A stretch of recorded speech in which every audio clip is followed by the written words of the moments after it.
resulta estimular el cerebro, ¿no? De repente es como un masaje por dentro al cerebro. Está bueno ese tema, Pita. ¿Cómo estimular el cerebro? Por la vía de la danza, ¿no? Observemos detenidamente a Ana y su efigie verde.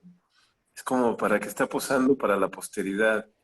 Hay una especie de tótem desde Marte. Hola Ana, tú también recibiste. Noelia. En el contrato.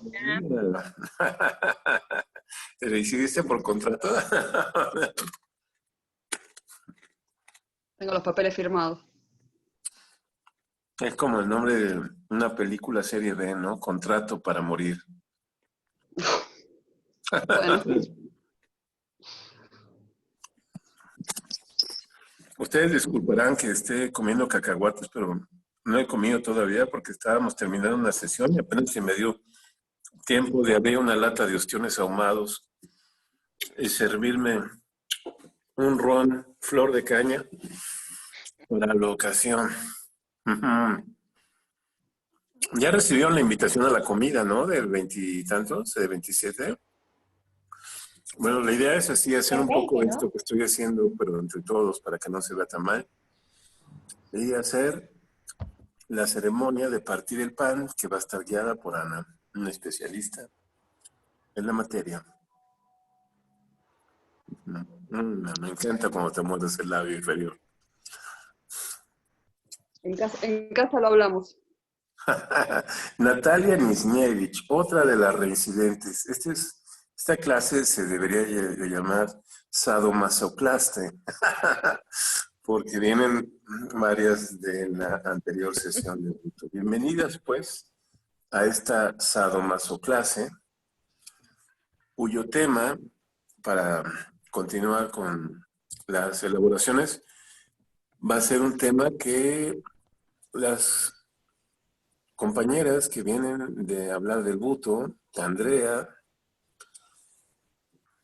Pita, Ana, Natalia Nisnievich y quien pueda llegar más, van a considerar qué tema prolongarían para continuar las conversaciones que acabamos de tener al respecto de el buto, sus influencias occidentales, folclóricas, espectrales y la perversidad y la deformación intencional del cuerpo. Ana, ¿qué tema pondrías para seguir? Y que quienes no estuvieron reciban alguna influencia de esa perversión retórica.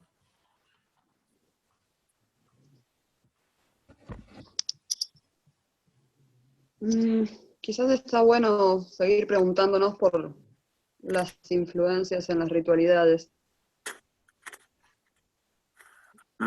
¿Cómo formularías la pregunta?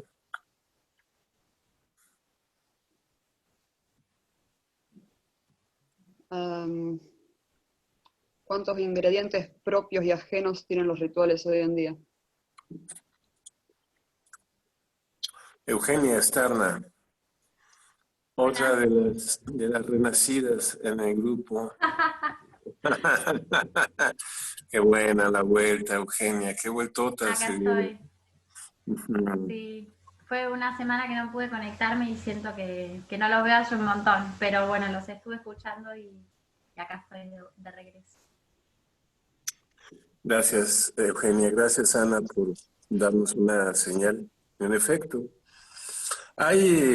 Sí, Andrea, ya lo vi levantando los 5 dedos. Ay, disculpen, pero es que ahora, Emilio, dijiste algo que me quedó sonando y es muy básico, pero pues yo siempre lo había concebido de otra manera, nunca lo había escuchado como lo estás planteando y no entiendo por qué, o sea, como las razones no comprendo, y es por qué la danza no es lenguaje. Disculpen pues esa cosa tan básica, pero no lo comprendo. Gracias. Es que no es que usted no lo comprenda, es que va a contrapelo de lo que se suele decir. Cuando uno dice que algo es lenguaje, uno se establece en una posición muy cómoda, como si supiera lo que es lenguaje. A lo mejor no lo sabemos, A lo mejor en principio yo soy el primero en no saberlo. Pero lo que pasa es de que siempre estamos atados, vinculados, subsumidos y allegados al lenguaje. Siempre. Muy poco tiempo del día a día, no estamos con el lenguaje. Dices, por ejemplo, a lo mejor me puedes decir tú, Vicky, no, pues yo sí tengo tiempos de retiro, no hablo con nadie, no hablo ni con mi gata. Pero cuando no hablas con nadie, te estás hablando a ti. Estás haciendo un lenguaje autorreferencial. No me dejarán mentir. Somos productores constantes del lenguaje. Vivimos en una serie de realidades que algunos llaman logocéntricas, estableciendo ahí el logos como lenguaje. Lisa, otra de las que vuelven, es un día de fiesta, porque han regresado las compañeras pródigas. Entonces, ahí donde esta figura de logos, entendida como lo que se entiende, ¿no? Algún teórico llama figuras de lo pensable, o sea, aquello que se puede pensar, se tornan logos y se discurren, habitan y comparten por el lenguaje. Allí donde no está el lenguaje, está el silencio, diría nuestro admirado Wittgenstein, Ludwig Wittgenstein se escribe, en su famoso Tractatus lógico-filosóficos, ¿no? Algunos traducen como allí donde no están las palabras o donde hasta llegan las palabras, en esa frontera no hay nada que se pueda decir.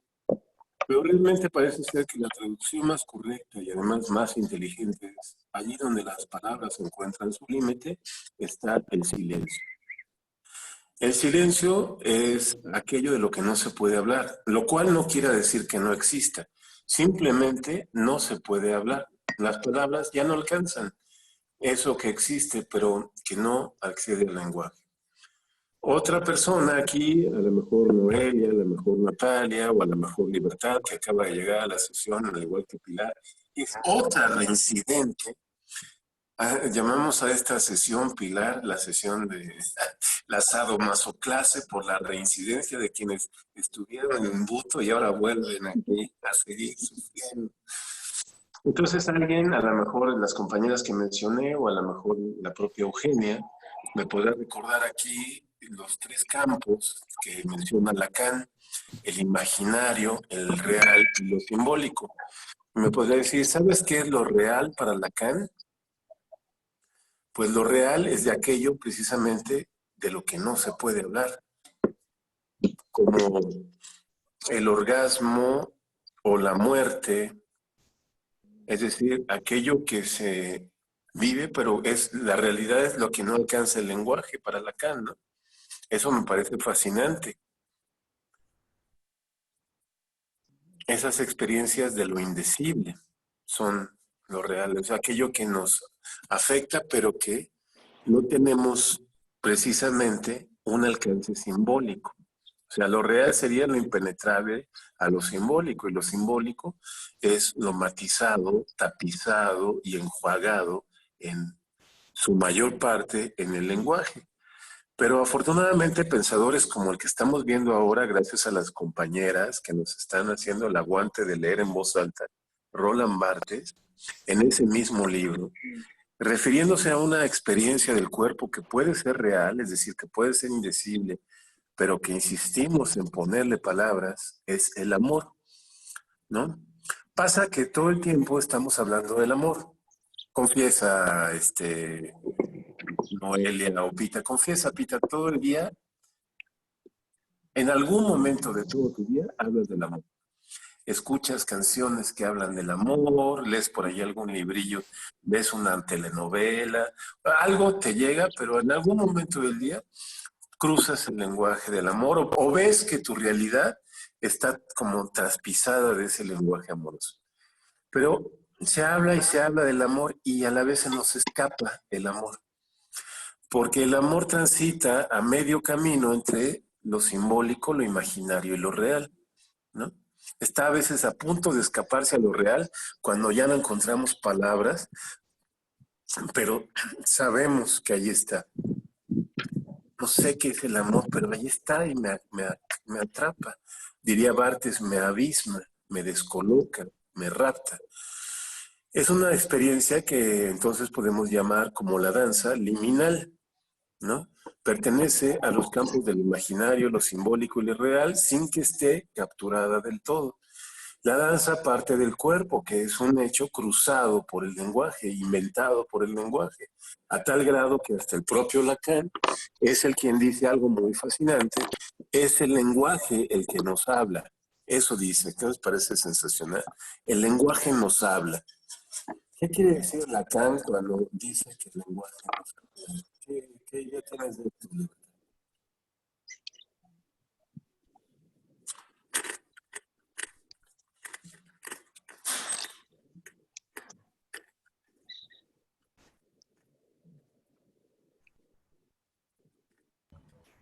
¿Libertad? ¿Me escuchas?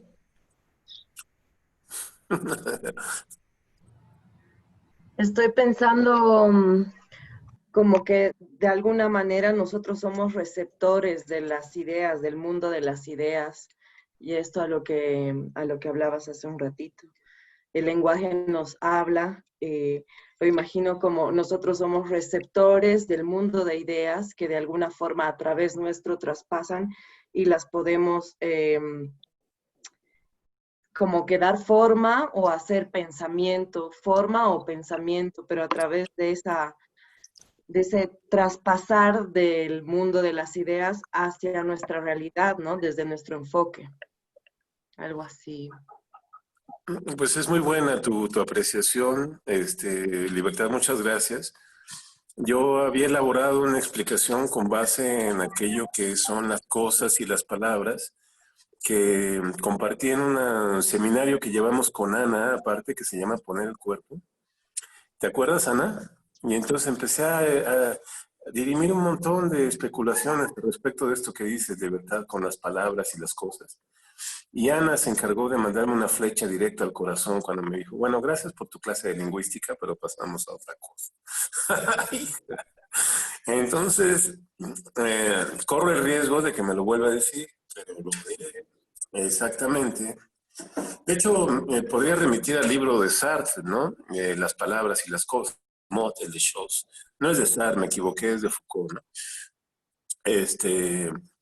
¿Dónde está esa consideración? ¿Cuáles las brechas, los puentes, los estados que vinculan las palabras y las cosas, ¿no?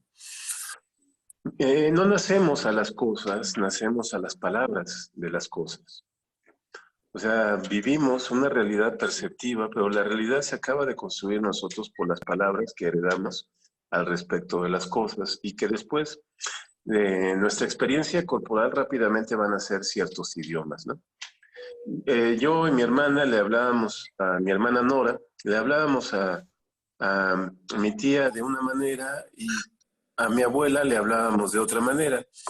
Y en algún momento descubrimos que esas maneras de hablarle a mi tía y a mi abuela eran el idioma español y el idioma inglés, recuerda Jorge Luis Borges, quien era, por cierto, un hombre que hablaba el inglés mucho mejor que muchos nativos de inglés. Era un gran angloparlante. Entonces esto sucede precisamente, o sea, nos construye el mundo. El logos nos va configurando, ¿no?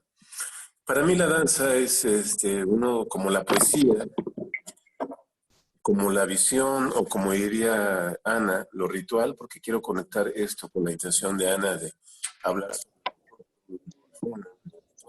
Vamos a ver si puedo.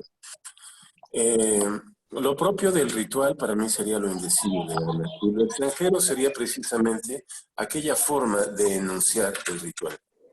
La enunciación del ritual en el cuerpo proviene normalmente de aquel que dice fuera del campo del ritual. Cuando estás en el ritual, muchas veces esa condición no nombra el ritual, lo nombra la acción. Porque las palabras en el ámbito ritual adquieren esa particular condición mágica donde significado y significante no tienen una diferencia. Palabras mágicas.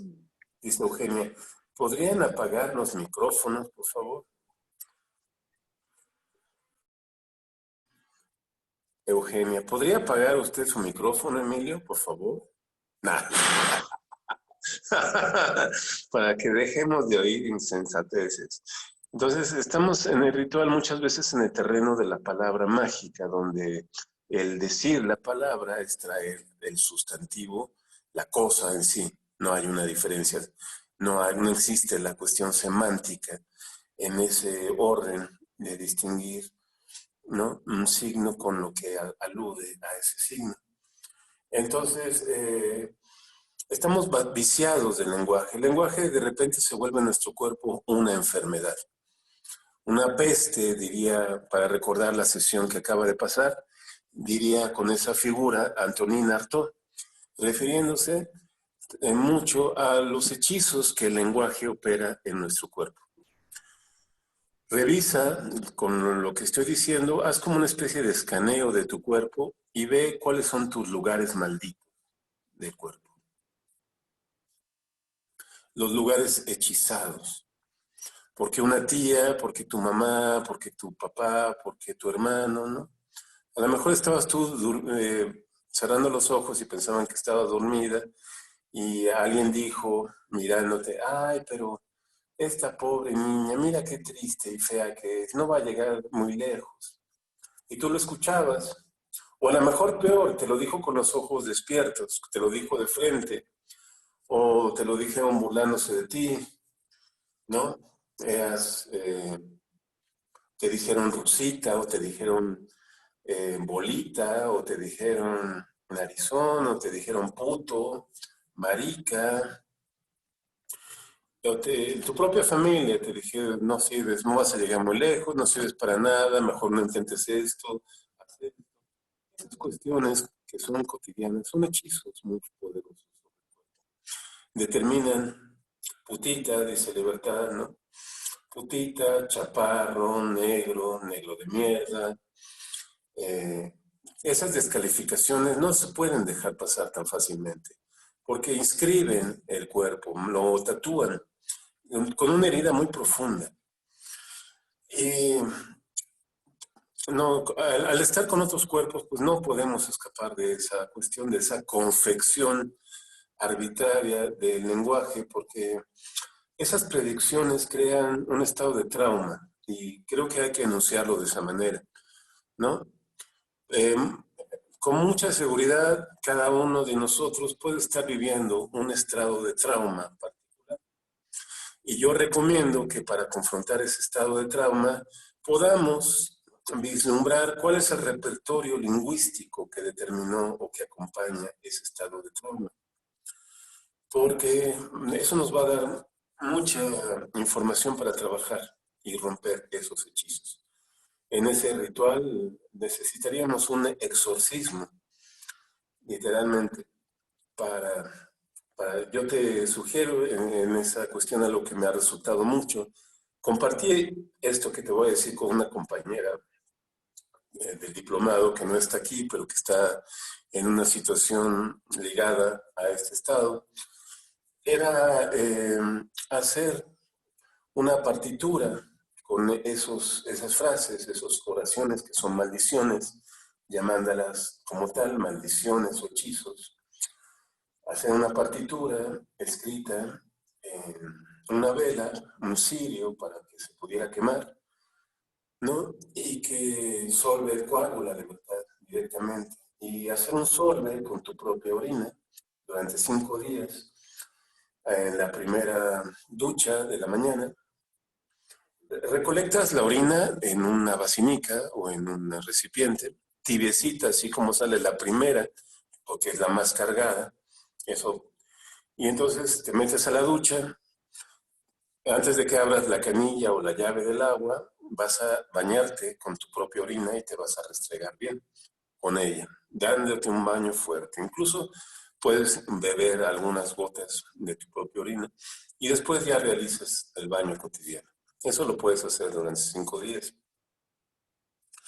Esto es un solve muy importante porque te ayuda realmente a ir desintegrando costres. La orina tiene elementos muy poderosos, entre ellos limpiadores como el amoníaco, que sirven como vacuna y sirven como un desinfectante sumamente poderoso. Mientras en las noches quemas el cirio con oraciones que hagas durante esos 5 días. Una serie de oraciones que tú escribas para desligarte de esas pautas lingüísticas que han marcado tu cuerpo, ¿no? Eso creo que sirve bastante para reflexionar y poner en práctica una limpieza del cuerpo energético que muchas veces sufre sin que nuestro cuerpo de materia esté consciente de que está sufriendo. Cada quien puede recomendar ciertas prácticas de lo que Libertad ahora con mucha propiedad llamó solve et coagula. Disuelve y coagula. Disuelve esos estados que te están marcando porque no sirven para crecer. De hecho, coartan. Vivir con las miradas de los otros muy rara vez te engrandece. Normalmente te empequeñece porque los otros, por un mecanismo de autodestrucción y de destrucción colectiva, quieren empequeñecernos y no soportan ver que podamos desplegar las alas. La envidia, el odio casi gratuito, es muy poderoso al respecto. Creo que todos lo hemos experimentado.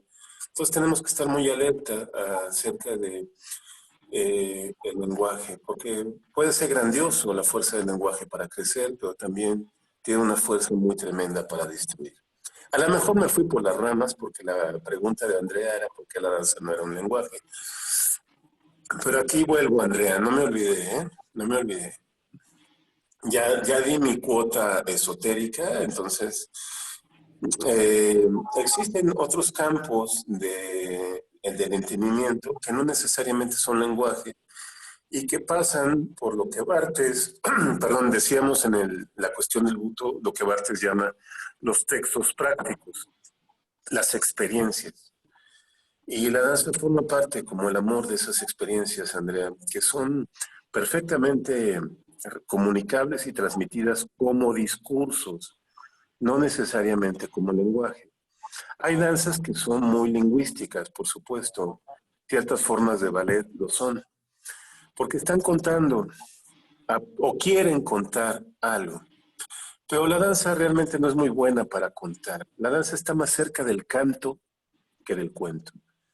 Del canto como esta serie de emanaciones, de vibraciones energéticas, capaz de crear un mundo. El canto sagrado es muy poderoso, lo saben los compañeros que están trabajando con cantos chamánicos, ¿no?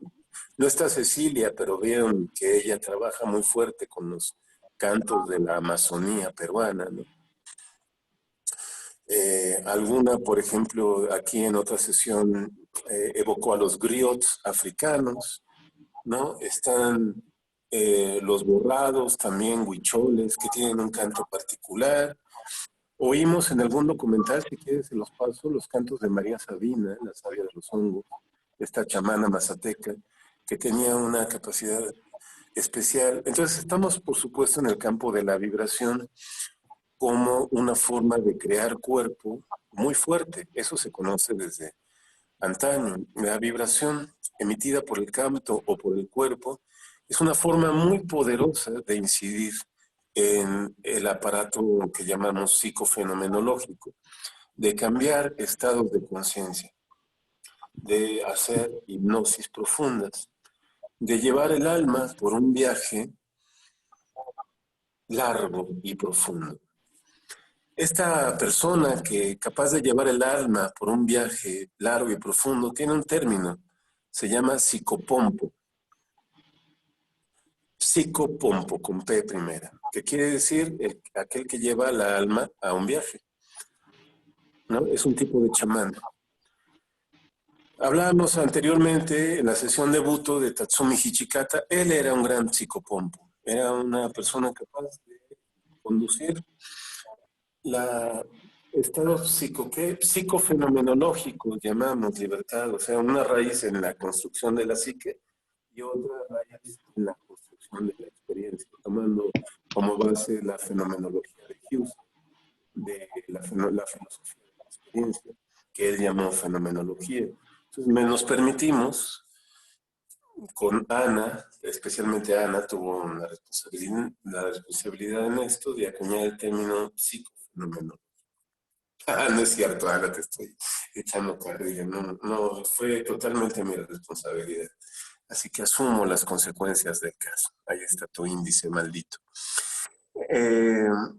Entonces, esta cuestión está también inserta en el texto de Komuro-Bushi, que habla del bailarín y su relación con la transformación primigenia del metal, que comentábamos en la sesión pasada del Buto. Es un texto que Komuro-Bushi elaboró para la presentación de un solo tremendo que tuvo él, porque ya murió, llamado Esh 01, que quiere decir orilla 01. Es el texto de su presentación. ¿Quieren que se los lea otra vez o pasamos de largo? Pasamos de largo, entonces. Ah, dice, sí, léelo. Pues es que nadie me dijo. Estaba preguntando. Ok, ahí va. Ahí ya voy abriendo el Word. Luego les digo que voy a pasarles otro texto que editamos en Deseo, que yo tuve la fortuna de conocerlo y tomar algunas clases con él. Y él escribió un texto para la revista que hago, Deseo, que se llama La danza como una forma de morir. Pero ahí va este texto. Dice, el primer bailarín fue herrero y nuestro cuerpo está hecho de metal. Uno solo va en el mundo, vagabundeando, errando, buscando el norte, atraído por la llamarada. Va como ave migratoria. Con muchas lagunas se topa uno desde el aire. De ese aire e intersticios, y con esta voluntad de poder, vemos algo de orden metafórico. El metal ni es agua, ni tierra, ni fuego, o meramente aire, sino el resultado de la forja que nos trasciende y aparta de esto. El metal se aísla, es duro pero suave a la vez, una estructura balanceada por nervios más que por músculos. Nervios de acero para ir a la hora de la verdad. Nervios de acero para acudir a la hora de la verdad. El primer bailarín fue vagabundo o un errante.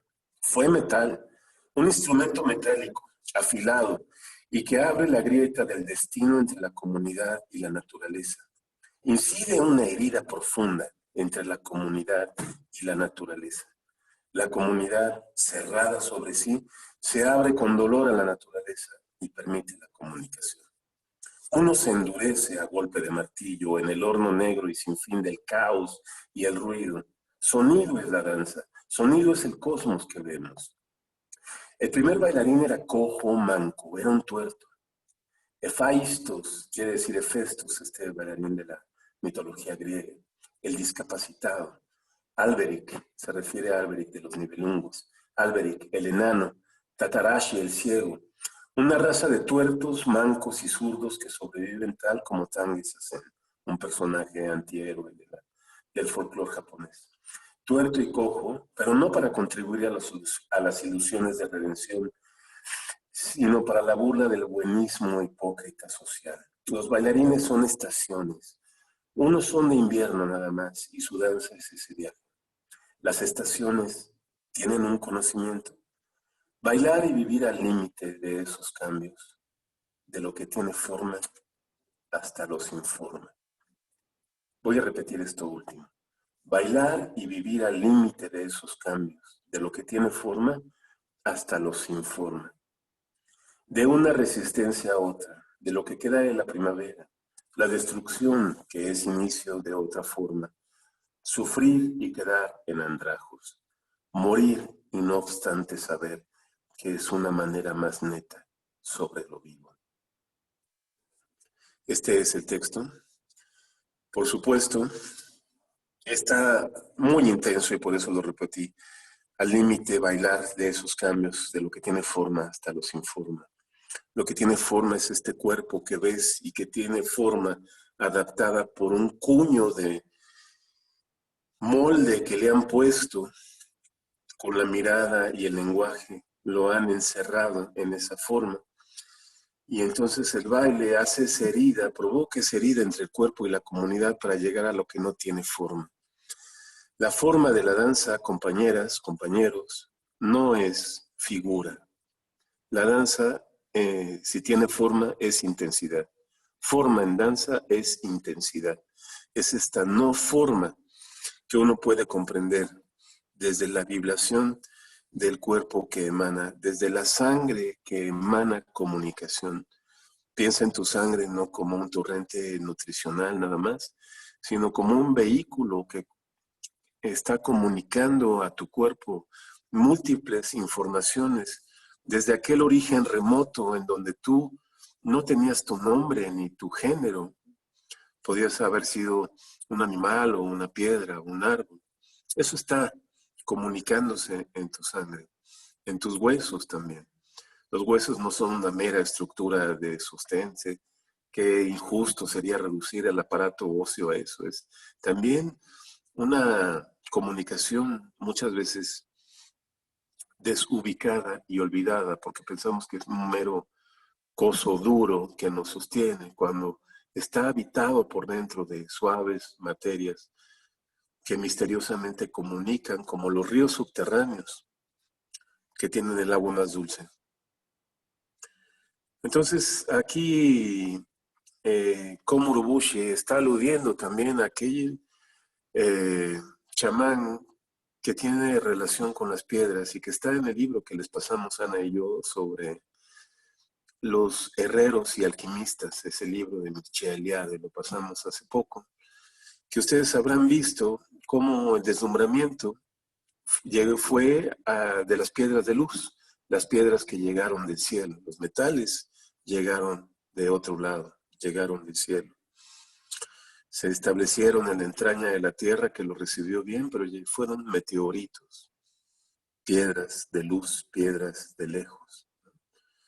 Bailarines en la figura de Komuro Bushi, que también habrás notado que alude al Zaratustra de Nietzsche con la voluntad de poder, ese meteorito, esa figura que Nietzsche dice es el superhombre, el Uberman, es una tensión entre el abismo, el hombre es el abismo, lo caído en el tiempo, y el superhombre. Es un transcurso, es un proceso.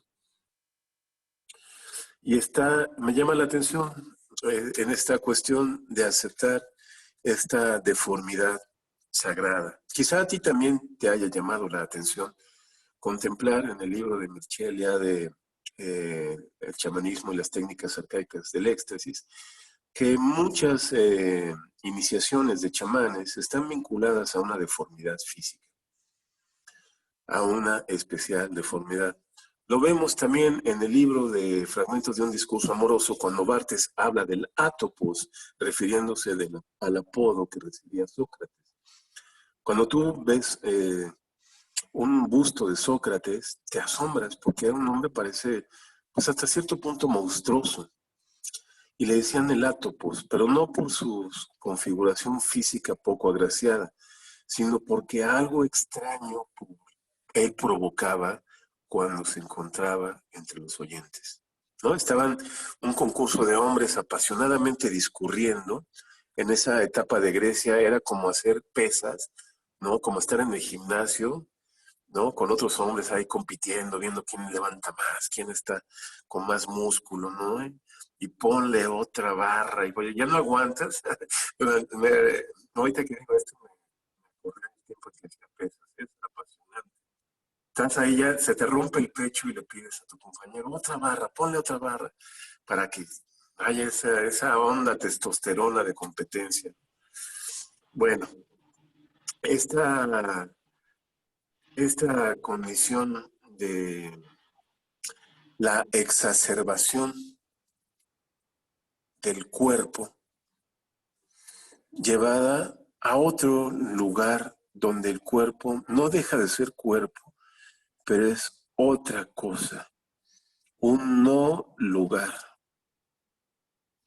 Sabemos por el Buto y por Valéry, que nos indica que la danza es hacer otro tiempo dentro del tiempo, pero tenemos esta conciencia también del no lugar, ¿no? Esta deformación entonces de la que hablamos no es una deformación del cuerpo, donde Sócrates se ponía ante el concurso de esos hombres compitiendo a ver quién hacía el mejor diálogo y algo extraño les provocaba, decían, es el átopos, es el extraño, porque me produce cosas, así no hablaba Sócrates y ya les estaba modificando la conciencia, te los ponía incómodos. ¿Por qué? Porque los llevaba a ese lugar atópico, ese otro lugar, ¿no? Ese otro lugar, para explicarme mejor, cuando tú estás bailando o danzando o en estado de danza,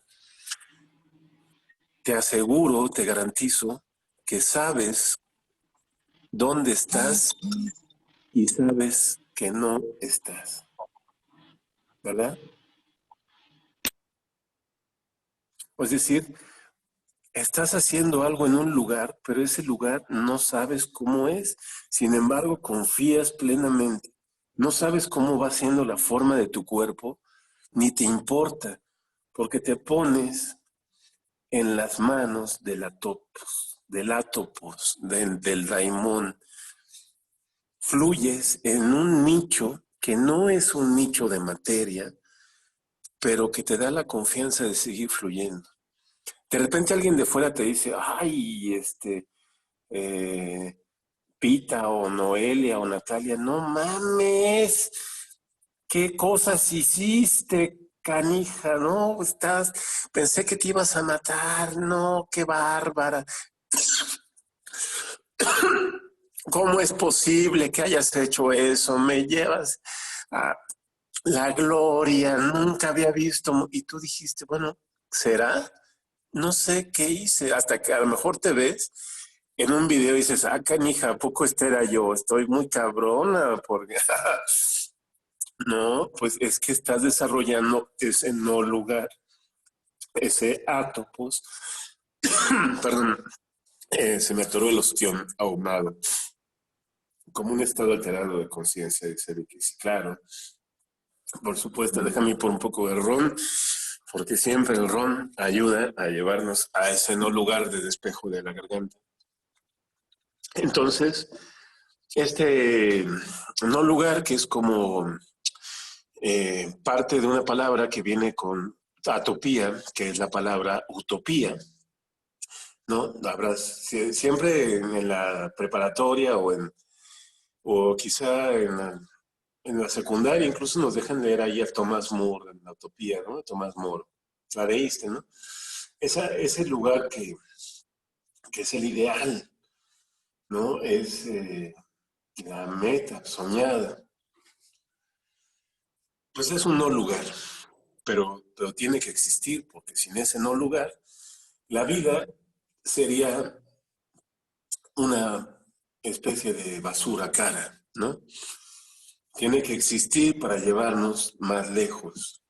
Y así como Emilio, ¿sí? ahí mientras te desatragantas, que estaba pensando también en la relación, vos perdoname que yo vuelvo siempre al mismo autor que es Le Breton, pero que tiene un libro que se llama Silencio, y un poco asociándolo como con el no lugar, digo, cómo el silencio tiene que existir para que exista la palabra. Digo, ¿cuál es la contraposición de que haya un lugar para que haya un no lugar, o que haya un no lugar para que algo se pueda anclar en algún momento, así como la existencia del silencio para que se pueda construir una palabra? Y que de hecho es el silencio, esa masa que separa las palabras entre sí.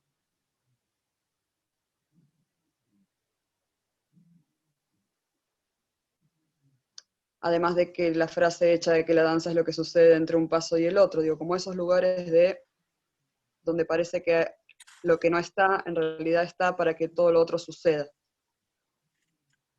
Pero no sigas comiendo, si te estoy tratando de que no te atragantes. No, pues estoy aprovechando para comer. Oye, ese ostión tenía un silencio convocante. Estoy salvando la vida. Me reclamaba con su silencio el ostión, me decía, cómeme, cómeme. Claro, gracias, Ana. Hay que morir de silencio para darle lugar a la palabra alta, ¿no? Diría Salvador Elizondo. Por supuesto, y qué bueno que dijiste eso, porque respetuosamente yo casi no toco al Lebretón, porque sé que es tu placer, pero iría a tocar a John Cage, ¿no? La pareja sentimental y pareja de experimentación artística de Merce Cunningham, que nos hace ver que el silencio realmente, como la quietud, es una convención que no existe. Y entonces se inventa esa magnífica puntada de la obra 4 minutos 33 segundos, 4:33, donde un pianista con su frac, atavío de concierto formal, ¿no? De gran gala, frente a un piano caro, ¿no? Imagínate un Steinway o algo de esa magnitud, ¿no? Uno de esos aparatos tremendos para generar la música, se sienta, abre la tapa del piano, pone las manos sobre la tapa, sobre el teclado, y se queda en silencio 4 minutos 33 segundos. Pero no existe el silencio, eso es a lo que va Cage, porque siempre se está oyendo algo. Siempre estás oyéndote, ¿no? Entonces, para Cage ese silencio es una invención, igual que la quietud en danza, porque no podemos encontrar nada quieto en el universo. Entonces vemos que utopía, silencio, son parte de ese otro invento que se llama la metáfora. Ahí queríamos llegar, ¿no, Ana? A la metáfora. Esta metáfora, cuyo origen etimológico es precisamente ir más allá. Espérame tantito, déjame cerrar porque aquí hay gente que anda transitando, chingando la madre. Ya. Ya, bueno. Entonces, la metáfora, eso es metafor, ir más lejos, ir más allá, ¿no? Un instrumento un poco para quebrar la lógica predecible del lenguaje y hacer como si. ¿Qué pasaría si tu movimiento de brazo, voy a hacer este movimiento de brazo, fuera rojo? Rojo, entonces cambia la dilatación del movimiento de brazo. Si fuera azul, bueno, cambia. Pues evidentemente es un juego, pero son juegos que nos sirven para provocar cosas en el cuerpo.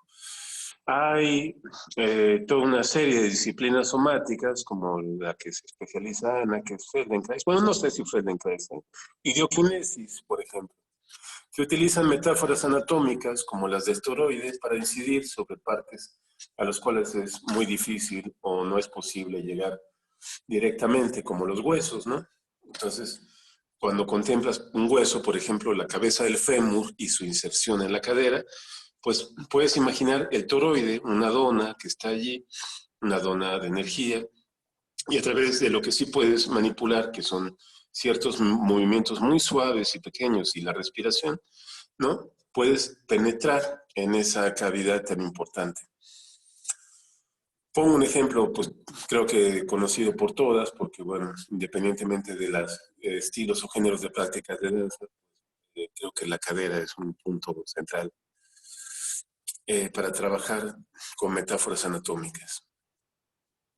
Entonces, pues ahí está, digamos que mi intento de respuesta, querida Andrea, al respecto de su pregunta, ¿no? Ahora, si le parece Tremendo, satisfactorio. Emilio. Bueno, ahora que ya dimos A un masticar intento, una semana o más. Como ajá, una- ahora que dimos un intento de respuesta, vamos a comenzar con la sesión. ¿Les parece? Muy bien. Gracias, gracias. Oye, qué buen peinado, Tania, ¿eh? No podía dejar de decirte, wow, A la Annie Lennox total. Te volviste nuestra Annie Lennox mexicana, Tania. Qué buenísimo. Logré comunicarme, ya es avance. Bravo, bravo, bravísimo. Ahí tienes a tu vecina Vale Insunza, que también disfruta del envidiable sol de Malinalco. Wow, Vale, qué maravilla. Pásame la dirección. Pásanoslas a todas. Cambia el semáforo a naranja y ahí voy, Malinalco. Aquí armamos un temazcal. Claro. Un ritual de temazcal. Qué bueno. Pues ese... Emilio, ¿puedo aprovechar para provocar un poco? Sí, ¿quién dijo eso? Porque la voz me suena... Valeria. ¿Quién dijo? Ah, Valeria, pero claro. Bueno, yo nada más me resuena, más bien me hace mucho ruido el concepto de no lugar. Incluso Sí. es un concepto con el cual yo no estoy muy de acuerdo. Sí.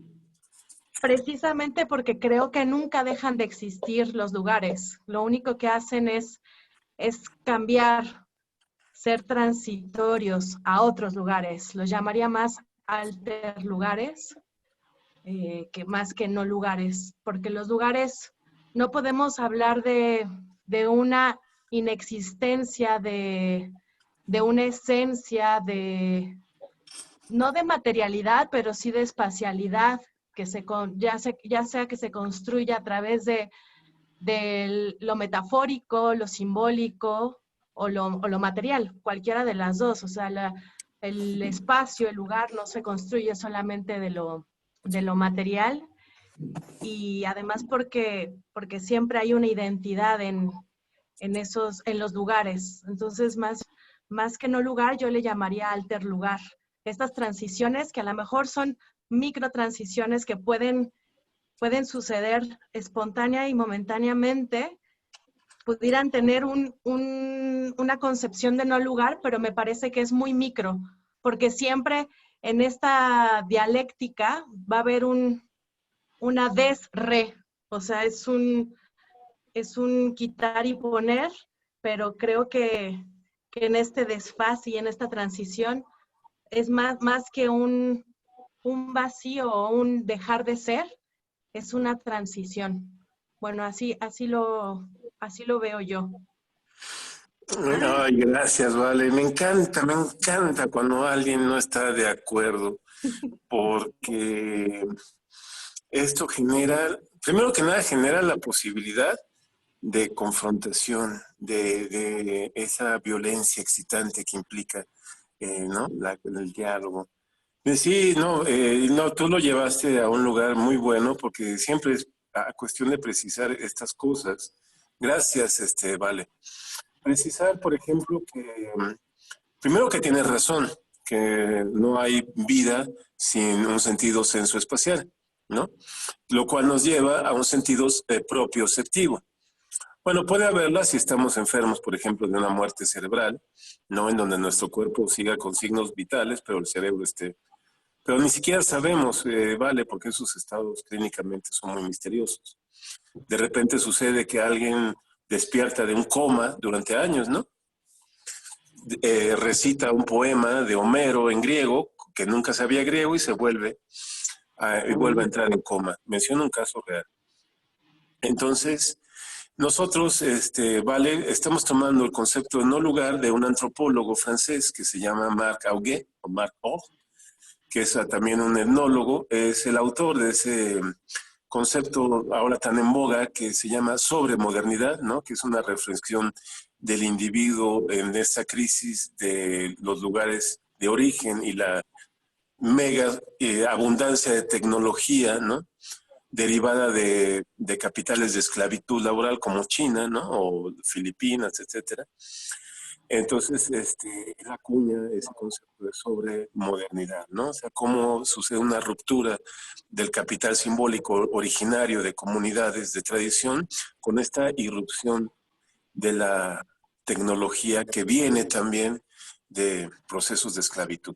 Y él acuña un concepto de no lugar. Ese es su concepto, ¿no? Dice, me refiero a lugares de transitoriedad que no tienen importancia suficiente para ser considerados, entre comillas, como lugares. Puede ser una autopista, una habitación de hotel, un aeropuerto o un supermercado. O sea, hay un espacio que queda fuera de los espacios de mainstream o dominio, ¿no? Son esos reductos, precisamente como lo están haciendo en México los teatros, porque al presidente y a su corte le importa un carajo lo que suceda con el arte, especialmente con el arte del cuerpo, entonces ni se preocupan por decir cuándo van a abrirse los teatros, los centros culturales, las bibliotecas, porque no existen para su lógica de poder. Son un no lugar, me doy a entender, ¿vale? Son un lugar que no está inserto en las lógicas de dominio. Entonces, siempre hay que... Yo cometí el error de no dar como el marco de donde lo tomamos, pero también es un juego para evocar estos lugares del cuerpo que, ojo, nosotros mismos mantenemos muchas veces en el olvido.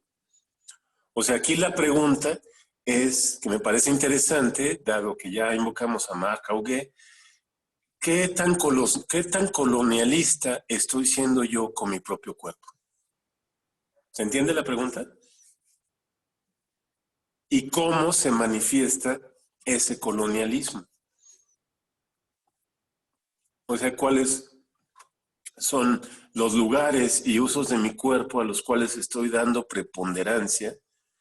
Muchas veces por compromisos desvinculados de mi propia necesidad. Y peor aún, muchas veces por compromisos divorciados de mi deseo. No lo quiero hacer, sé que no lo quiero hacer, pero ahí estoy poniendo el cuerpo. Y anhelo... Sí, ¿quién dijo eso? Ana. Ajá, Hay algo también del no lugar que tiene que ver cuando el acontecimiento sucede en un espacio que no es el esperado, no es el que formalmente le corresponde. Yo no sé, que suceda una misa dentro de un supermercado. Y pongo un ejemplo estúpido, pero digo, el no lugar a veces también opera en ese sentido, como en algo que se rompe de la expectativa y que sucede en un lugar que no es el predeterminado o el formal o el preconcebido para que eso suceda. Sí, gracias, Ana. En efecto, pues estamos en una zona muy interesante como para más bien desclasificar que el espacio sea igual siempre, ¿no? Decir espacio, siempre digo el mismo espacio, no. No. Hay diferentes concepciones. En el mundo ritual lo sabemos, lo saben mejor que yo, ustedes, Vale y Ana, que son filósofas o antropólogas, que existe en el ámbito ritual esta concepción de los portales, ¿no? ¿Nunca te ha pasado en la vida que de repente estás en una zona y te encuentras con un portal? Y dices, ay, carajo, no. O sea, algo te pasó en todo el cuerpo, literalmente ingresaste a otro espacio, ese espacio atópico. Estabas con un portal, y a veces cuando lo cruzas, bueno, qué experiencia. ¿Puede uno provocar un portal conscientemente en uno? Pues creo que ese es el trabajo de muchas técnicas de trance, ¿no? De abrir esas puertas cerradas por la autocolonialización, puertas especialmente cerradas en el corazón. El corazón aquí es una metáfora, ¿no? Por supuesto. No me estoy refiriendo a los alvéolos. Una cosita para Vale también. ¿Tengo cita a qué? veces, para Vale, por lo que puso en el chat, digo que a veces hay nombramientos de categorías que son a nivel teórico. Como para poder diferenciarlo, digo, estoy de acuerdo con esto de que no es un no lugar porque no exista el lugar, sino que eso que dice cambia su significado, y sí. tiene más que ver por ahí en eso, de que es un no lugar porque no es el lugar predeterminado, o es un no lugar porque no está preconcebido.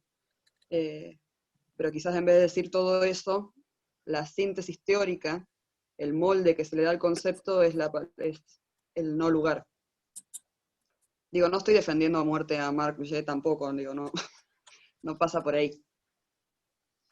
No, lo podemos hablar con diversos referentes, por ejemplo, en la poesía misma. De por sí la poesía es un lugar de, el no lugar, me encantó este término, porque, o del portal, vamos a poner del portal, ¿no? Porque utilizando el lenguaje te lleva a romper el lenguaje.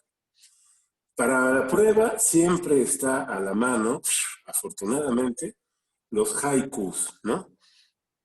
Estos pequeños poemas japoneses que en 5 sílabas te dan una revelación. Nadie que vaya por este camino, crepúsculo de otoño. Ven, ven, le dije, pero la luciérnaga voló. Este es muy hermoso. Noche corta de verano, entre los juncos, fluyendo la espuma de los cangrejos. Este es de 2 sílabas nada más, es de un famoso poeta llamado Taneba Santoka, que es del siglo XX. Con el viento de otoño recojo una piedra. Te recomiendo hacer haikus, es un gran aparato de revolución de la conciencia, te motoriza un montón. En las prácticas del seminario de procesos de redacción en estado de danza, ¿cómo nos han servido, no? Los haikus, Ana.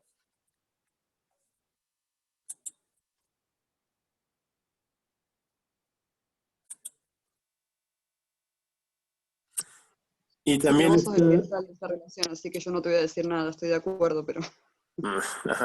Y también están, por otro lado, los koan, K-O-A-N, que son este tipo de preguntas místicas que sirven para que el iniciado vaya a meditarlas y de repente a lo mejor en algún momento se ilumina. Una vez un monje le hizo una petición a Yoshu. Acabo de entrar al monasterio, dijo. Por favor, dame instrucciones, maestro, pidió Yoshu. El monje le dijo, ¿ya desayunaste, Yoshu? Sí, ya lo he hecho, respondió. Entonces, lava tu cuenco. Y se retiró.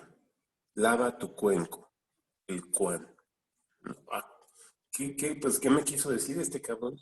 Así te dejan los cuan, ¿no? El famoso cuan, ¿no? De que el maestro le responde dando una palmada. ¿Oyes el sonido de estas 2 palmas al chocar? Sí. ¿Cuál es el sonido de una sola mano? Y ya, se va el maestro, ¿no? Toda una onda muy mística en esa cuestión, ¿no? ¿Cómo regresamos al mundo ordinario después de estar con el Buda, ¿no? Y el maestro dice, 3 libras de arroz y una vaca. Aparentemente no tiene sentido, pero la cosa es que medites en ese sinsentido. La cosa es poner en crisis la expectativa que genera el logos. Poner en crisis la expectativa que genera el lugar. Porque ahí vemos una cosa interesante que a mí me gustaría ponerla a discusión ahora, ¿no? No tengo, como siempre tengo una particular respuesta, pero como siempre puede ser muy necia de mi parte. Y mi pregunta es, ¿el espacio existe porque existe fuera de nuestro cuerpo o nosotros hacemos el espacio? Esa es la pregunta.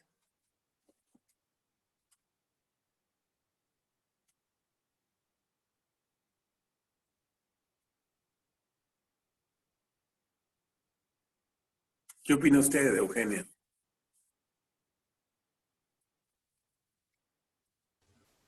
¿Pueden repetirla una vez más que me quedó aquí? Claro, el espacio existe independientemente de que nuestro cuerpo esté en él. O sea, puede existir sin concurso de nuestro cuerpo, o el espacio existe porque nuestro cuerpo lo hace. Me llevó a algo que escuché, leí una vez, ni recuerdo dónde, alguien lo escribió seguro, que decía, si un árbol se cae en el bosque y no hay nadie, ¿hace ruido? Uh-huh. ¿Y usted qué piensa? Yo pienso que cuando uno está en un espacio, lo abre y se hace parte de, pero cuando uno no está, el espacio también existe sin mí. No, como que siento que hay una parte de humildad de uno, de aceptar que aunque yo no esté ahí y sea parte de eso, eso existe.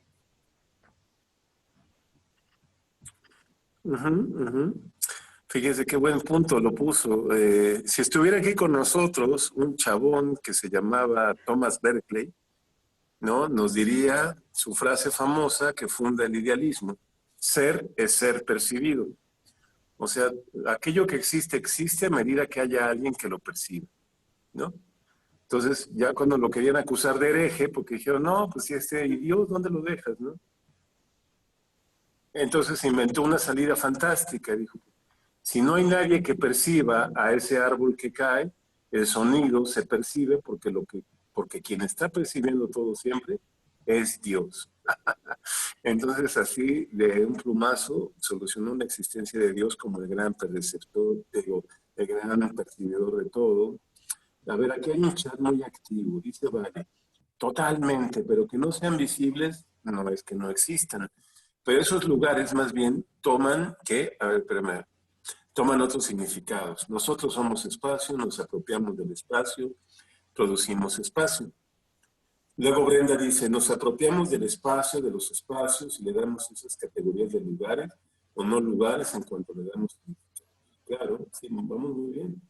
Luego Andrea dice, Deepak Chopra, desde la PNL, la programación neurolingüística, la realidad la creamos nosotros, nuestra mente, en este sentido, tal vez seamos nosotros quienes desde la intención creamos espacio. Pues hay un rejuego, en efecto, compañeras, de la invención del espacio por la construcción del cuerpo que nosotros somos constantemente, ¿no? O sea, tenemos como una fijeza ahí al respecto de lo que nuestro cuerpo es, que pensamos que siempre es el mismo, y a veces no nos percatamos de que es una entidad que está en constante transformación y que además estaría muy bueno propiciar esa transformación constante del cuerpo en lugar de querer ponerlo siempre en un lugar que no, por otra parte, es imposible, ¿no? O sea, llamémosle a ese lugar, por ejemplo, la felicidad. Pues, bueno, caramba, si pensamos que la felicidad va a ser un estado del cuerpo que llegamos y vamos a permanecer ahí, pues ojalá tengamos suerte, pero yo por lo menos creo que he fracasado si intento eso, porque no es un estado, ni la felicidad, ni la desdicha. Es muy famoso que cada vez que ahora se habla de la pandemia te dicen, sí, sí, pero esto también pasará, ¿no? Que es una frase medio también misticoide. Claro que pasará, pues todo va a pasar.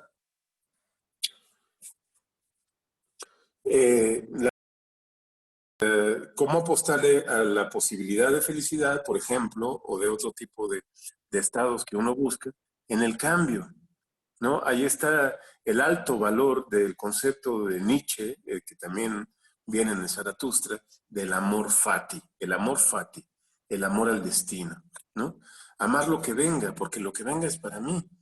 Amar la derrota, la victoria, la desdicha, la dicha, el placer o el sinsabor, ¿no? El amor a la vida, porque al fin y al cabo todo, derrota, placer, dicha, es vida, es materia de existencia, es la vida en su despliegue policromático, en su despliegue de intensos sabores, ¿no?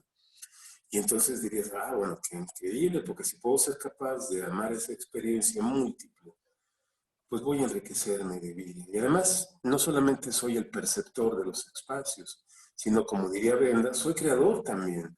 Tengo esa facultad enorme en mi cuerpo de generar vida. Para mí, en lo particular, es lo que se llama la grandeza, la capacidad del cuerpo de dar vida.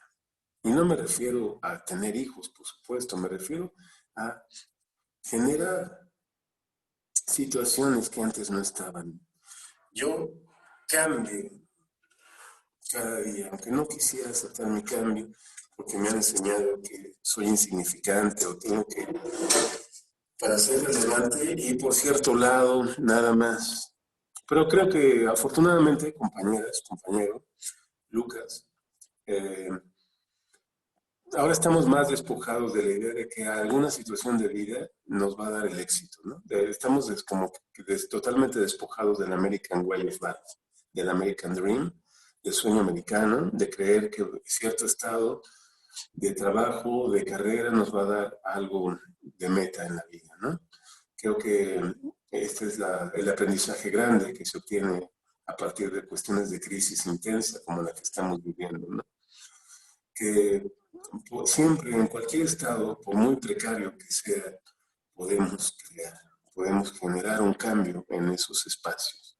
De que el espacio, por supuesto que recibe a mi cuerpo, pero también es aquello que modifico. Es la famosa frase de Merleau-Ponty, ¿no? El cuerpo como nicho de la vida.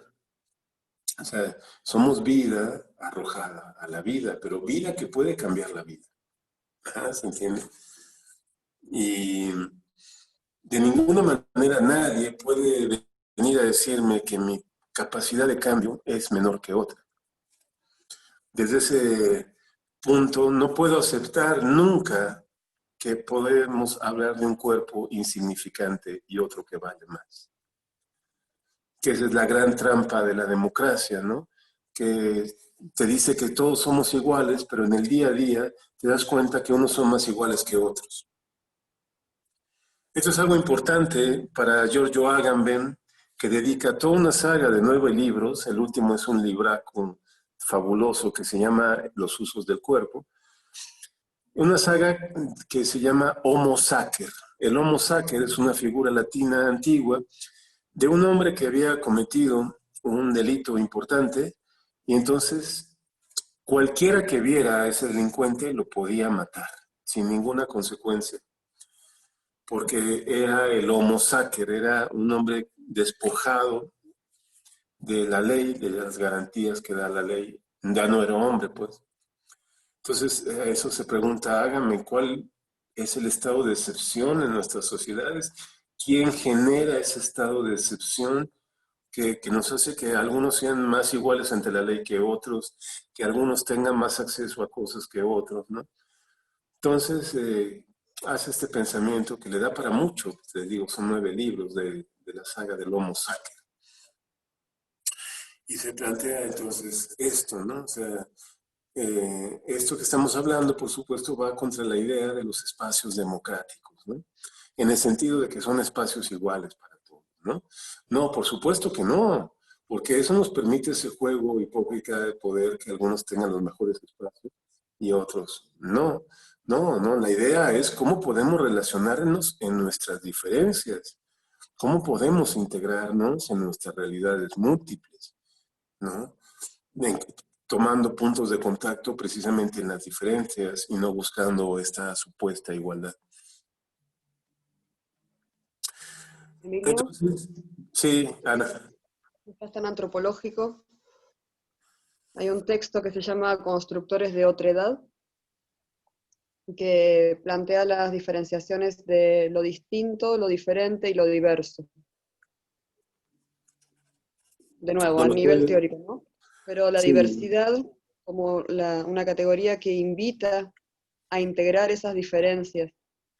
Digamos, lo distinto y lo diferente se toman con perspectivas que a veces son más peyorativas, lo que el otro no tiene, lo que el otro le falta, lo que yo tengo, o sea, desde qué lugar estoy definiendo a ese otro, o a esa otredad. El otro que no hace falta que sea exótico, ¿no? Digo, el otro puede ser mi vecino, el otro puede ser el que pasa por la calle, en la vereda de mi casa.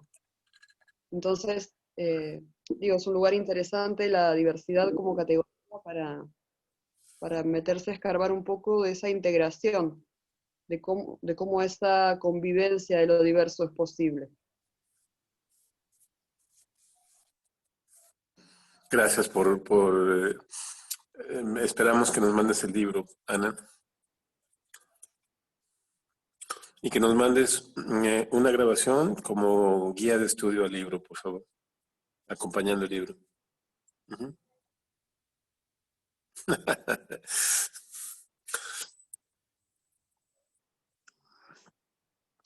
En nuestra tradición de las artes performativas, eso que ahora estamos discutiendo de que si lugar, no lugar, bueno, ese no lugar se ha llamado de otras formas, afortunadamente tenemos recursos para.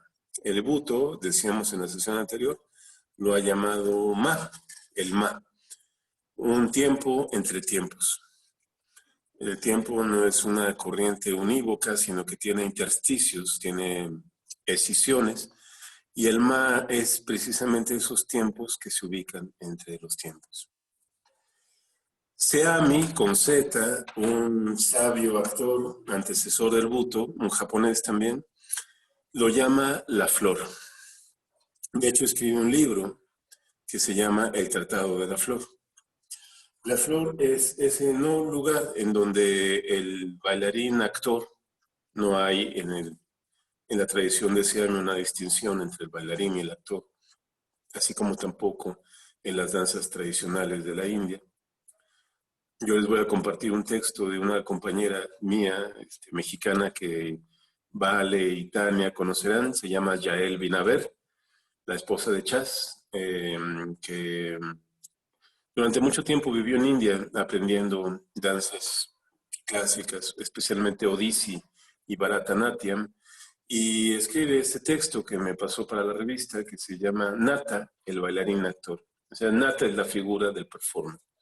Entonces, Nata es un iniciado en el camino de la flor. La flor es precisamente ese no lugar metafórico o un lugar, para no llamarlo no lugar, un lugar excepcional. Fíjate que bueno, me cayó muy bien eso de llamarlo un lugar excepcional, no, porque me acordé precisamente de esa parte inicial del Mago de Oz, ¿no? ¿Te acuerdas? Cuando Dorothy y su perro Toto se van en el tornado, están en el tornado y de repente aterrizan en un lugar y le dice Dorothy a su perro, oh, Toto, I think we are not in Kansas anymore. Creo que ya no estamos más en Kansas. Pues sí. Están en ese lugar excepcional. No sé dónde estoy, pero aquí está, ¿no? Cuando nos arrojamos a una relación de amor, también estamos en ese lugar excepcional, compañeras. Y a veces dura poco, pero qué rico, ¿no? Entonces, bueno, ese lugar de la flor que dice Seami es un lugar de una potencia de flexibilidad, de ductilidad, para transformar lo que menciona nuestro compañero Komuro Bushi en su hermoso texto, ¿no? Por eso alude al metal y a la figura del herrero sagrado. Es el principio alquímico de transformar la materia, ¿no? Esa flor es la capacidad de una semilla de convertirse en un ente esplendoroso. Es la capacidad de la mierda de convertirse en oro, que es lo que buscaban los alquimistas. Trabajan sobre el sol níger, ¿no? La mierda para transmutarla en oro, ¿no? Marguerite Yourcenar tiene una novela bellísima, claro, qué bueno que me acordé porque esa es una gran ocasión que se llama precisamente Opus Nigrum al respecto de la obra alquímica, el Opus Nigrum de Marguerite Yourcenar. Entonces, la flor está ligada a la figura del niño de Nietzsche. Ustedes recordarán que mencionábamos las 3 transformaciones de Zaratustra. El camello, que es el hombre que soporta la carga moral. El león, que es el conquistador, el que sale en búsqueda de territorios, precisamente, de despliegue de potencia. Y el niño, que es precisamente el estado de la flor. Este lugar donde la vida encuentra máxima ductilidad Y nos vamos entonces, para mí, yo iría terminando con la llegada a los misterios. En la tradición de la danza, dentro del ritual, es clave esta figura, así se llama, los misterios. Están en la Grecia antigua. De hecho, está este libro maravilloso de Watson, y no me acuerdo quién es el otro autor, pero se los pasamos, que se llama Los misterios de Eleusis, ¿no? Que alude al ritual agrícola que se daba en Eleusis, donde la danza forma parte de esta cuestión de transmisión energética, de comunicación de la energía por medio del movimiento. Ahí, en estos rituales eleusinos y en los rituales simpatéticos mencionados por Martial Etienne en los dos nacimientos de Dionisio, los rituales también llamados de contagio, existe el inicio entonces de lo que para nosotros en danza va a ser la coreografía, que no es la escritura de movimiento. No. Corea es contagio. Contagio, ¿no? Sería, en el mejor de los casos, la grafía del contagio. Esta transmisión energética que Lacan va a llamar precisamente transferencia. Es una infectación o infección a través del movimiento, un influjo que el movimiento provoque, ¿no? Entonces vemos aquí nuevamente la figura del danzante como este psicopompo, este guía de almas, del que lleva a las almas a viajar, ¿no? Pues las lleva en ese trance donde la comunicación no es la comunión por el contagio. Es la experiencia de revelación que nos deja sin palabras, pero con un saber muy cierto. Es esa manifestación de espacios que transita en las zonas liminales de lo real, lo imaginario y lo simbólico, del que estábamos hablando.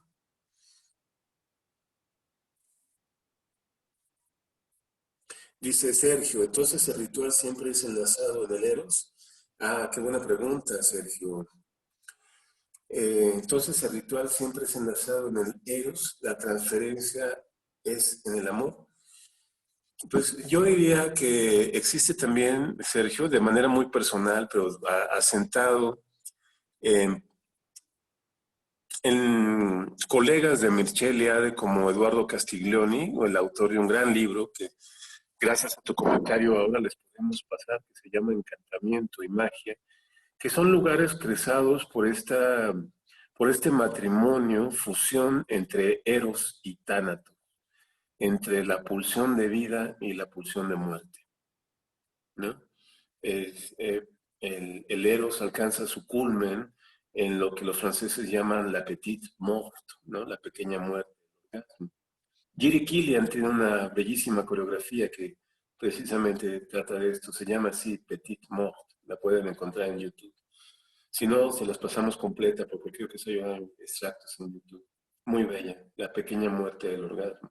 Ahí es donde el orgasmo alcanza esta unión entre la vida y la muerte. Hablábamos, Sergio, del pensamiento, en la sesión anterior, del pensamiento de los butokas, especialmente de Hichikata, obsesionados por esta cuestión donde se enlaza el Eros y el Tánatos, ¿no? Especialmente en Sade, el Marqués de Sade, Jean Genet, el autor de esta novela imponente que se llama Nuestra Señora de las Flores. Y en cuál, por supuesto, se me estaba yendo, en Heliogábalo, este emperador joven que se hizo famoso por establecer como un récord de sacrificios inútiles, ¿no? Sodomizaba a las cuadras de caballos y a las vacas, cazaba ovejas con sus soldados, ¿no? Practicaba la castración sistemática, ¿no? Hacía asesinatos rituales para copular con los cadáveres, etcétera. O sea, todo el repertorio de posibilidades de vinculación entre Eros y Tánatos. Y Artaud escribe precisamente un pequeño librito que se llama Heliogábalo, o El anarquista coronado, Y desde el inicio Artaud se refiere a esta figura histórica como una fuente chorreante de esperma y sangre, ¿no? Estas dos fuerzas que coinciden muchas veces en los extremos del ritual. Pues, para poner otro ejemplo, está una de las tragedias más apasionantes del mundo chamánico que llega hasta nuestros días, ¿verdad? Que son las bacantes de Eurípides. Las bacantes son esas mujeres que en este estado de éxtasis alcanzan esa es una voz griega, se llama el frenesí, ¿no? Este frenesí erótico, tanático, las lleva a un estado orgásmico en donde es tal su furia que empiezan a practicar el canibalismo. Pero digo, van correteando a los hombres para comérselos vivos. Pues. A eso se refiere. Por eso Jan Kot, este crítico polaco, analista de la tragedia, escribe un libro sobre el fenómeno que se llama El manjar de los dioses. Porque esta cuestión de ingerir al dios comiendo la carne de su creación es propia de rituales muy antiguos y, por supuesto, nos pone en el ámbito directamente del sacrificio. Del sacrificio, como esto que decíamos la sesión anterior, de la metodología para hacer sagrada la realidad. ¿Cómo hace sagrada la realidad?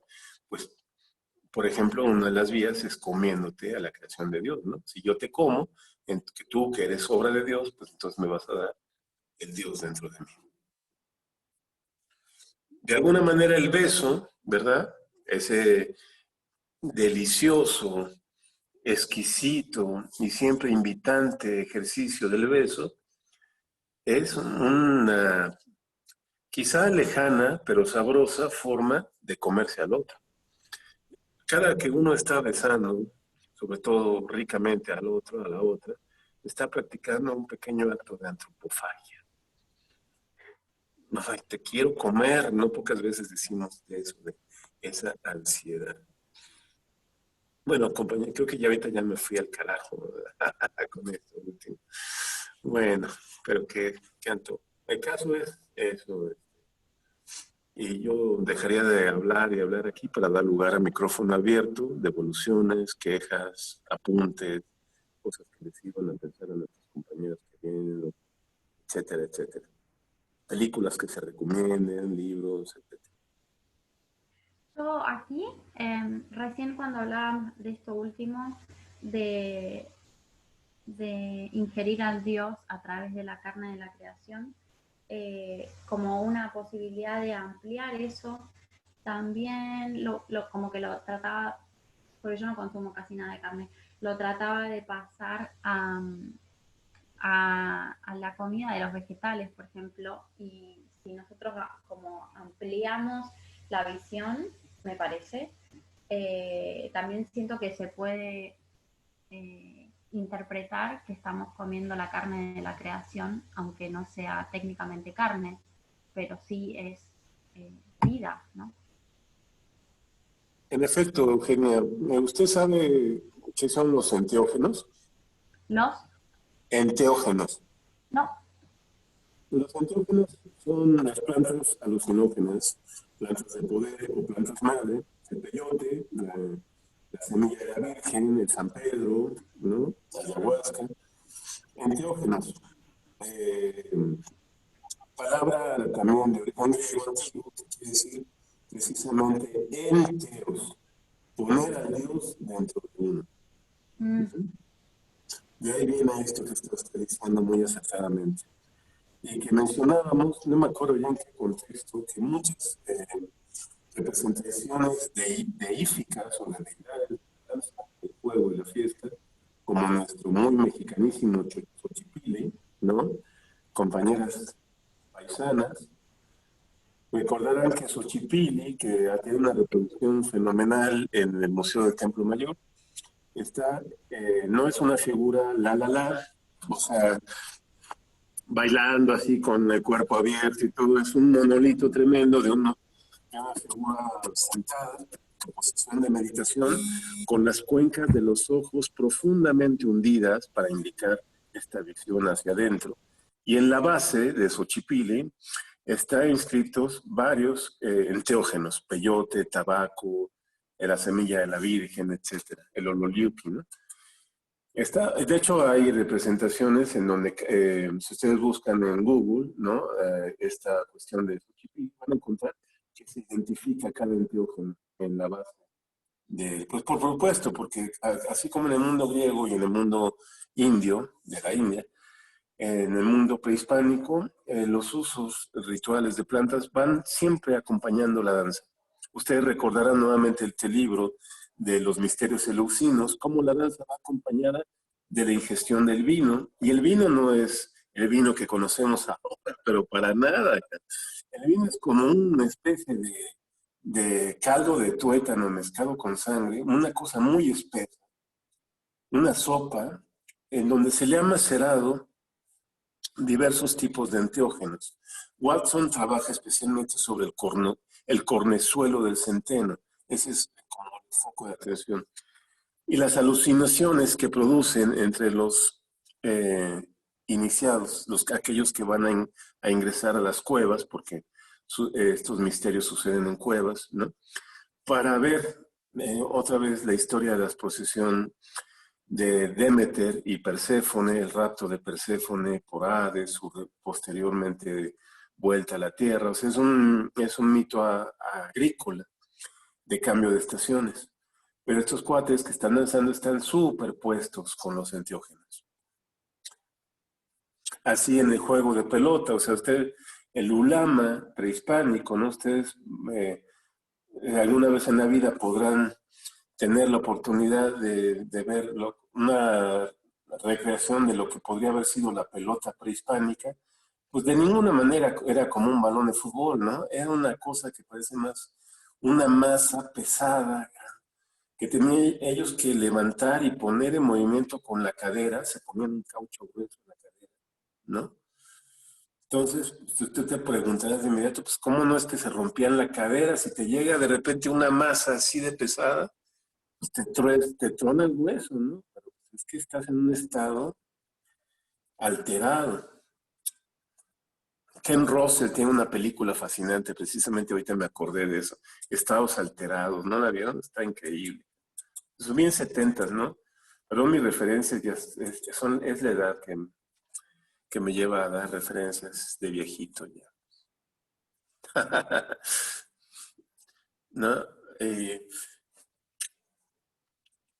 Y obviamente, pues, ya que estamos en mis años, muchachitos, recordaremos pues que los 60 fue una época de vuelta a la experimentación con estos elementos, ¿no? De vuelta a la experimentación con los enteógenos, mal llamadamente drogas. Siempre que puedo, digo, los enteógenos no merecen ser llamados drogas porque droga es aquello que te ata a un vicio, ¿no? El juego es una droga. Uf, yo lo padecí y me la jugué toda. Es algo que te esclaviza. Los enteógenos es un modo de conocimiento, ¿no? O sea, no podemos decir que sea una droga porque entonces da lugar a que por ejemplo, los huicholes sean invadidos en sus territorios y se les quiten el gas y los tesoros que allá habitan sobre pretexto de que están sembrando droga, ¿no? No, eso, el peyote es un patrimonio ritual de la comunidad. Entonces, pues los 60 fue un territorio de gran experimentación con estos enteógenos y es el territorio donde las danzas y los teatros van a ir perdiendo con fortuna su sesgo de espectáculo, es decir, el sesgo de estar producidos para la percepción del otro, para acceder a una cuestión más ritualística. Ahí los encuentros callejeros del Living Theater, ¿no? Estas obras como Dionisios en el 69 o Paradise Now, Paradiso Ahora, perdón, donde se buscaba llevar a la gente que ve, ya no son espectadores, son más bien como testigos, a que nos acompañe a través del movimiento, la representación corporal y los cantos a otro estado de conciencia. Igualmente la danza con el contact improvisation va a generar esto. Y aquí en México tuvimos un tardío reflejo en el teatro antropocósmico de Nicolás Núñez, que hacía puestas en escena que llamaba teatro participativo, donde te llevaba a viajar con los intérpretes, caminabas por piedras, de repente pasabas por carbones ardiendo, ¿no? Te daban estímulos, era muy sensorial la cuestión, muy divertida.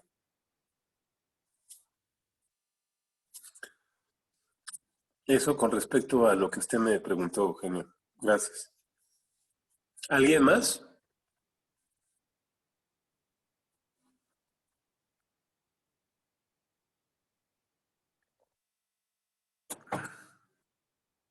¡Qué silencio, caramba!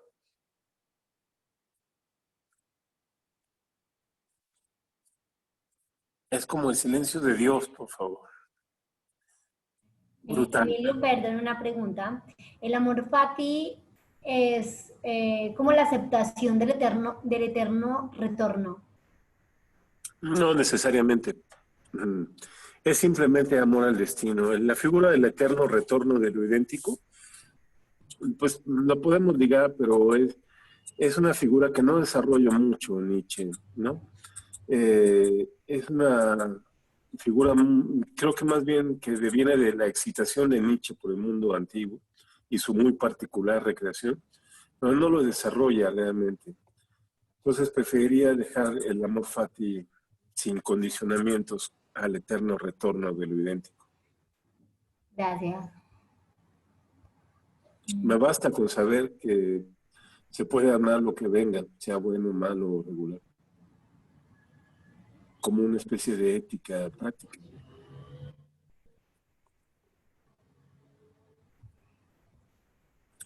Pues bueno, se aceptan recomendaciones incluso a posteriori, porque puede haber películas muy buenas al respecto, ¿no? Ya se me ocurrieron, como ustedes ven, algunas de esta cuestión de los enteógenos documentales al respecto de la transmisión energética del cuerpo. Pero pues si no hay nada más que decir, les agradezco mucho la sesión.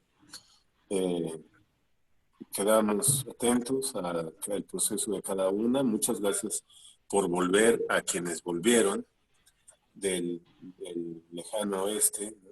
Nuevamente bienvenidas, ¿no?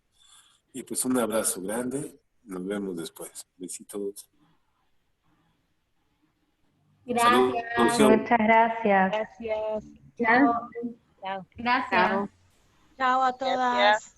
Gracias. Buenas noches. Chao. Buenas noches. Bonito fin.